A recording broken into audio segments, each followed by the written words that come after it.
अब समय आ गया था दोनों राजकुमारों में से किसी एक को राजा बनाने का।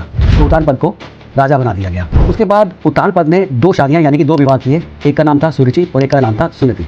सुरुचि के पुत्र का नाम था उत्तम और सुनीति के पुत्र का नाम था ध्रुव। तो ध्रुव सिर्फ 5 साल के थे जब एक बार वो राजमहल में पहुंचे तो उन्होंने देखा कि सामने सिंहासन पे उनके पिता राजा बैठे हुए हैं। तभी सुरुचि ने देखा उनको जाते हुए और उनको रोक लिया। वो बोली तुम कहाँ जा रहे हो? तो वो बोले कि मैं सिंहासन में नहीं अपने पिता की गोद में बैठना चाहता हूँ। उनका विस्तार किया और उनको वहाँ से भगा दिया। अब वो अपनी माँ के पास आए, सुनीति के पास, और उनकी गोद में बैठ कर रोने लगे और उनको सारा बताया कि राजमहल में ऐसा है।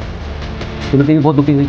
तो सुनीति बोली शायद विष्णु नहीं चाहते। तो ध्रुव बोले कि क्या मैं विष्णु को कहूँ उनकी मैं प्रार्थना करूँ तो वो मेरा भाग्य भी बदल सकते हैं? तो उन्होंने बोला हाँ, तुम उनकी अगर प्रार्थना करो, उनकी उपासना करो तो आने वाले जन्म में वो तुम्हारे लिए कुछ ना कुछ अच्छा करेंगे। तो ध्रुव उसी वक्त घर से निकलकर जंगल की तरफ जाने लगे। ना उनको कुछ दिखाई देता ना कुछ सुनाई देता और उन्होंने बहुत कठोर और बहुत कठिन तपस्या शुरू कर दी। महाविष्णु की सिर्फ 5 साल की। फिर वही हुआ जो ध्रुव चाहते थे। महाविष्णु प्रकट हुए, पीताम्बर, पीले रंग के कपड़े और नीले रंग का उनका शरीर, उनका रूप। विष्णु बोले तुम क्या वरदान मांगते हो? तो ध्रुव के मन में एक ही बात थी जो सुरुचि ने उनको बोली थी कि ऊंचा स्थान पाने के लिए बहुत ऊंचा होना पड़ता है और वो स्थान किसी किसी को मिलता है। जैसे उनके मन में भाव आया, महाविष्णु समझ गए और वो बोले